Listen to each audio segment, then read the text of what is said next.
Nah, silakan diproses sesuai ADRT-nya. Kalau ternyata melanggar sesuai dengan kode etik dan lain-lain sebagainya, diusulkan bersama dengan kantor wilayah, kita Kementerian Hukum tinggal ngambil tindakan. Sangat serius untuk benar-benar memahami statement menteri itu dengan sebaik-baiknya. Sangat serius. Kembalilah. Hal-hal yang serius yang akan diambil oleh pemerintah itu tidak terjadi pada teman-teman semua.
Apa kabar, Mas Ari? Alhamdulillah Sehat. baik, sehat Masih Mas Luki. muda. Ya, alhamdulillah. Wajahnya tidak berubah dari 20 tahun yang lalu.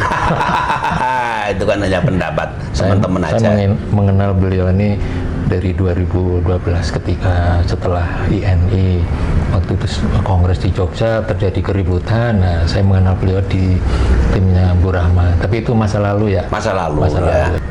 Minggu lalu Pak Menteri menanggapi kekisruhan atau ketidakharmonisan di organisasi Ikatan Notaris yang sampai sekarang itu masih ada kerikil-kerikil lah, sebutkanlah begitu ya. Itu beliau menyatakan bahwa silakan ketua PP, ketua Pengwil dengan kantor wilayah untuk berembuk atau bersidang kira-kira begitu untuk menentukan apakah ada kesalahan etik atau kesalahan yang lainnya. Ini ada yang lainnya juga nih sebetulnya. Apa itu aturannya yang nggak tahu saya. Setelah itu akan kami eksekusi kira-kira gitu. Nah, dari sini kan apa pandangan Anda tuh dari sini apa aja yang bisa ditelusuri itu kira-kira dari pernyataan itu apa yang makna apa yang diambil dari situ, terus kemudian bagaimana pelaksanaannya dan sebagainya, terus hambatannya seperti apa, terus kalau terakhir tujuannya secara politis itu sudah tercapai apa belum, kira-kira 4 poin itu. Ya, baik. Terima kasih. Tolong diingatkan nanti poin-poinnya, saya kalau lupa.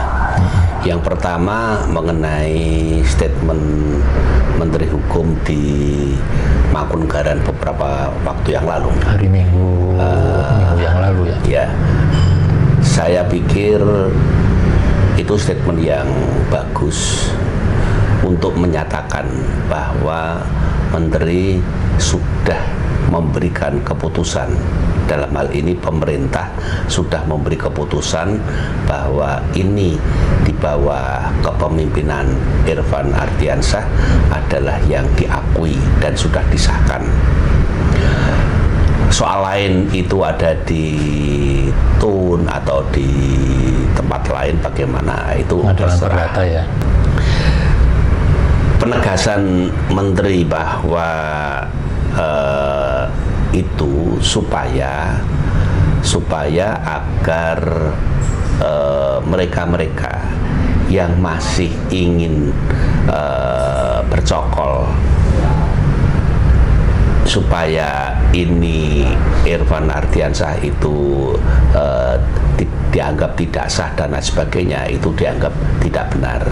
Artinya Menteri ingin menyampaikan kepada mereka, awas loh, ini bisa saja ada tindakan dari pemerintah ya, untuk menindak saudara-saudara yang tidak mengakui ini yang disahkan oleh pemerintah. Itu satu. Yang kedua, kita tahu bahwa notaris itu diangkat oleh negara melalui Menteri Hukum, dan Menteri Hukum juga sebagai pembina dari notaris. Nah, notaris yang berkumpul itu ada wadahnya, yaitu Ikatan Notaris Indonesia. Wadah ini oleh Menteri telah disahkan. Nah, pengesahan wadah organisasi Ikatan Notaris Indonesia yang oleh undang-undang dikatakan sebagai satu-satunya organisasi harus berjalan dengan baik. Dengan wadah organisasi yang berjalan dengan baik, tentu anggota diharapkan akan bisa memberikan pelayanan yang sebaik-baiknya kepada masyarakat. Jadi tentu Menteri punya kepentingan terhadap notaris, kepentingan terhadap organisasi notaris, kepentingan sebagai notaris. Oleh karena Menteri adalah pembina yang memberikan kewenangan kepada notaris untuk menjalankan jabatannya, dan kepentingan kepada organisasi karena Menteri telah mengesahkan organisasi tersebut sesuai dengan peraturan perundangan yang berlaku. Sebagaimana apa yang disampaikan oleh Bapak Menteri tadi, bagaimana notaris dalam hal organisasi melakukan kesalahan etik atau mungkin kesalahan lain, gitu kan? Kira-kira Anda selaku yang sudah senior dan saat ini ada di majelis pengawas atau mungkin di Pengwil atau sebagai apa, intinya paham lah kira-kira metode untuk melakukan pembinaan atau pengawasan notaris ini dari sisi organisasi atau dari sisi etik seperti apa? Ya, jadi memang di dalam kode etik Ikatan Notaris itu banyak sekali hal-hal yang disebutkan di sana, dan melakukan pemeriksaan kepada notaris yang dianggap melanggar kode etik itu bisa bermacam-macam, termasuk yang di statement Menteri kemarin, apabila ada notaris yang melanggar etik silakan diperiksa. Nah, pemeriksaan ini juga bisa bermacam-macam. Pertama, kalau melanggar kode etik dan itu dilaporkan oleh masyarakat atau oleh organisasi, mungkin bisa diperiksa sesuai dengan porsinya Atau wilayahnya? Atau bukan, maksud saya bisa diperiksa oleh Dewan Kehormatan Daerah. Okay. Dari pemeriksaan Dewan Kehormatan Daerah, nanti putusannya melanggar kode etik atau tidak, tentu yang bersangkutan bisa melakukan banding ke Dewan Kehormatan Wilayah. Begitu seterusnya sampai Dewan Kehormatan Pusat. Okay. Tapi bisa juga pemeriksaan atau melanggar kode etik itu dilakukan oleh majelis pengawas notaris, karena memang tugasnya lebih besar. Apakah notaris itu melanggar kode etik atau tidak. Tetapi perlu dicermati lagi kode etik yang mana apabila itu diperiksa oleh majelis pengawas, atau kode etik yang bagaimana apabila itu diperiksa oleh Dewan Kehormatan. Okay. Dewan Kehormatan mungkin lebih luas, tetapi kalau majelis pengawas barangkali menurut saya itu hanya sebatas pelaksanaan tugas jabatannya sebagai notaris dalam pembuatan akte itu ya? Ya, dalam pembuatan akte sudah benar atau tidak dan seterusnya. Tetapi yang terkait dengan perilaku. Oke. Bisa saja mereka yang tidak sepakat dengan keputusan menteri pengesahan ini versi Irfan Ardiansyah dianggap sebagai menentang putusan dari menteri sebagai pembina dan seterusnya, dan itu saya yakin menurut menteri bukan hal yang sepele tapi adalah hal yang serius. Karena apa? Karena sebagai notaris yang diangkat oleh menteri, yang dibina oleh menteri, ternyata kok seperti itu. Nah, ini yang maksudnya tidak mengakui itu dianggap sebuah kesalahan. Iya, tidak mengakui keputusan menteri terhadap pengesahan Irfan Ardiansyah sebagai ketua ini, itu adalah sesuatu yang menurut saya cukup fatal. Jadi itu masuk kesalahan etik. Ya, termasuk kesalahan, termasuk itu juga bisa dianggap melanggar kode etik. Oke. Dan itu bisa serius, tetapi proses waktunya ini yang cukup lama. Kalau itu diambil oleh Dewan Kehormatan, nanti muncul ke Dewan Kehormatan daerah, wilayah, pusat, nanti putusannya pemberhentian sebagai anggota. Nah, itu yang paling berat, dan putusan itu tentu akan dilakukan tidak sekedar langsung oleh itu tidak, tapi ada dalam satu kongres, dan itu kan menunggu waktu yang lama. Menunggu waktu yang lama. Oh gini, sebentar. Entah saya salah apa enggak. Jadi Dewan Kehormatan mengadakan rapat untuk memutuskan bahwa itu terjadi kesalahan etik. Ya. Kira-kira gitu ya. Ya. Terus kemudian putusannya adalah putusannya yang paling berat adalah rekomendasinya adalah pemberhentian dengan tidak hormat. Itu yang paling berat. Artinya yang mengeksekusi itu bukan Dewan Kehormatan tapi pemerintah ya, yang memberikan kewenangan notaris. Dewan Kehormatan itu hanya merekomendasikan pemberhentian. Jadi menjadi ke pemerintah ya. Anggota Ikatan Notaris. Bukan notarisnya, Ikatan Notarisnya. Ya. Tapi pemberhentian sebagai notaris, nah itu kewenangannya ada pada pemerintah. Jadi melalui MPD, kemudian dia bisa banding ke MPW, dia bisa banding lagi ke MPP. Nah, hasil ini akan ditindaklanjuti oleh pemerintah. Apakah dia diberhentikan atau tidak? Tentu ada kesalahan yang berjenjang. Kalau yang lewat kongres tadi? Kalau kongres tadi pemberhentian sebagai anggota ini, itu yang dilakukan oleh Dewan Kehormatan, oleh organisasi. Pemberhentian sebagai anggota organisasi. Anggota organisasi. Ya, bukan pemberhentian sebagai notaris. Kalau sebagai notaris oleh menteri. Kalau pemberhentian notaris oleh menteri, karena yang mengangkat adalah menteri. Misalkan diberhentikan sebagai dikenakan sanksi secara organisasi. Katakanlah diberhentikan sebagai anggota ikatan notaris. Berarti berhenti sebagai notaris juga kan notaris harus anggota INI. Ya, betul. Memang posisinya kan sendiri-sendiri. Jadi berjenjang.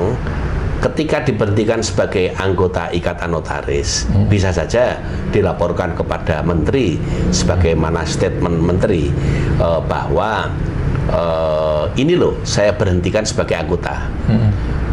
Dan salah satu syarat menjadi notaris adalah harus anggota INI. Nah, ini itu jadi, UJN mengatakan begitu. Iya, jadi menteri bukan tanpa dasar akan membuat statement seperti itu, bukan tanpa dasar. Pasti menteri sudah dipertimbangkan dengan baik-baik dan tinggal mengeksekusi saja. Tinggal sekarang Prosesnya bagaimana tuh? prosesnya Tadi kan seperti tadi Anda bilang pemeriksaan, ya kan ada dilakukan pemeriksaan. Kalau pemeriksaan memang dianggap memang betul semacam itu, dia melanggar etika semacam itu, tidak menjunjung kehormatan organisasi dan seterusnya, bisa saja seperti itu.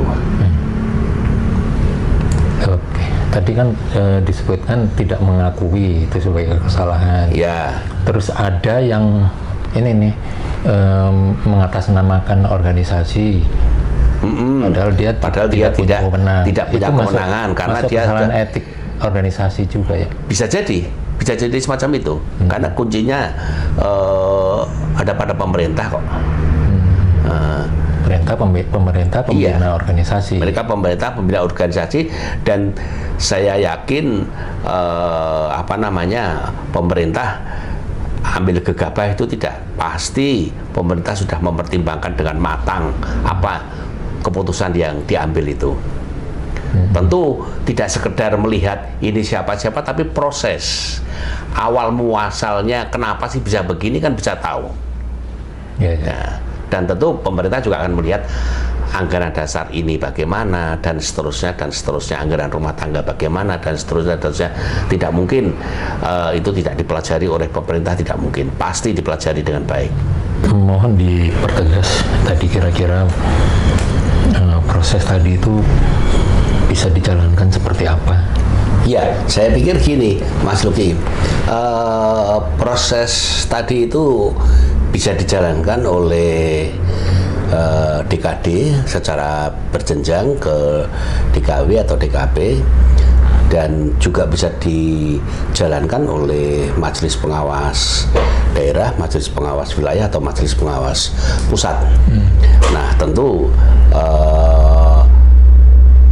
teman-teman juga sudah punya standar bagaimana sih bagaimana teman-teman yang dianggap melanggar kode etik yang berkaitan dengan ini. Tentu saja saya berharap bahwa teman-teman yang masih tidak mengakui keputusan menteri terhadap pengesahan PP ini versi Irfan Ardiansyah segera kembali kepada ini yang sudah diakui oleh pemerintah. Untuk apa sih kita ribut? Dulu tahun 2012-an ketika hal semacam ini terjadi, begitu ada putusan pengadilan yang mengatakan kalah, ya Pengadilan negeri ya. pengadilan negeri yang menyatakan kalah itu ya langsung kita menyerah. Artinya untuk apa kita berlama-lama untuk itu? Kasihan teman-teman yang lain. Karena kalau nggak salah waktu itu salah satu poin dari putusan pengadilan mengembalikan ini pada organisasi ya, kalau nggak salah ya. Iya, pada benar ya. Betul, semacam itulah. Sehingga disebutkanlah mahkamah. Ada mahkamah perkumpulan. Nah, itu muncul semacam itu. Jadi saya pikir ya untuk apa sih hal semacam itu diributkan sampai itu. Kalau sampai ini masih berjalan terus dan kementerian sudah punya aturan main sendiri, punya ketentuan dalam pengangkatan pemberhentian notaris, ya ini bukan sekedar ancaman, bukan, tetapi saya yakin ini adalah sesuatu yang serius. Tidak mungkin Pak Menteri menyatakan itu dengan guyonan, tidak mungkin. Ini adalah sesuatu yang serius sekali, yang saya kembali pada teman-teman, terutama teman-teman yang ada di Jawa Tengah, yang masih mengaku ada pengwil, itu agar kembali bersatu pada pengwil yang berada di bawah Irfan Ardiansyah. Karena seluruh Indonesia sudah menyatakan untuk mendukung kepada PP Irfan Ardiansyah. Dan itulah yang saya katakan, untuk apa sih kita meributkan sesuatu yang sudah mestinya selesai. Saya kira itu, Mas Lugi. Jadi terakhir sedikit kembali ke awal, bahwa negara melalui kementerian memberikan wewenang sebagai notaris melalui pengesahan pengesahan oleh Menteri Dirjen Ahu, itu kemudian notaris berhak menjadi notaris menjalankan tugas dan jabatannya. Ya, negara melalui Menteri Hukum diberi kewenangan untuk mengangkat notaris, dan kemudian notaris menjalankan jabatannya sesuai dengan Undang-Undang Jabatan Notaris dan peraturan perundangan yang lain. Untuk itu negara punya kepentingan agar tugas dan jabatan itu berjalan dengan lancar. Pasti negara punya kepentingan agar jabatan yang diemban oleh notaris itu benar-benar dijalankan dengan benar. Dan ingat bahwa kementerian pun punya kewenangan untuk memberhentikan notaris. Kali lagi, satu lagi, statement dari Pak Menteri ini saya melihatnya tuh keras tuh ya. Ya, artinya ini sebuah sinyal bagaimana gitu kan. Apa ini, kalau yang jelas karena beliau pejabat pemerintah mewakili negara, punya ini kekuatan politik gitu kan. Yang kedua, hukumnya dia punya karena dia sebagai yang mengangkat notaris dan memberhentikan notaris. Menurut Anda seberapa nilai dari pernyataan menteri ini? Pernyataan menteri menurut saya sangat serius sekali, sangat serius, super serius ini, karena tidak main-main, karena dia yang punya kewenangan itu, secara politis juga punya power mengenai itu, jadi jangan diragukan lah. Jadi menurut saya tidak main-main, dan apa sih yang tidak bisa dilakukan oleh menteri terhadap hal-hal semacam ini? Gampang kok. Rekan-rekan, saya pikir statement dari menteri sebagai wakil pemerintah, sebagai wakil negara, ini benar-benar sangat serius.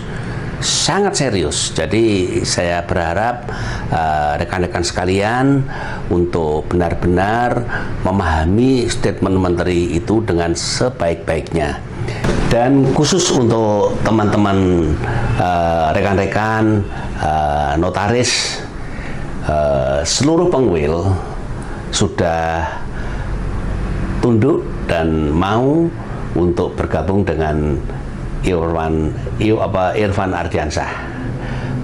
Terkait dengan hal ini, teman-teman khususnya yang ada di Jawa Tengah, kami minta untuk kembalilah bersama-sama dengan Ikatan Notaris Indonesia yang sudah disahkan oleh Menteri, supaya seperti yang kami sampaikan terdahulu, hal-hal yang serius yang akan diambil oleh pemerintah itu tidak terjadi pada teman-teman semua.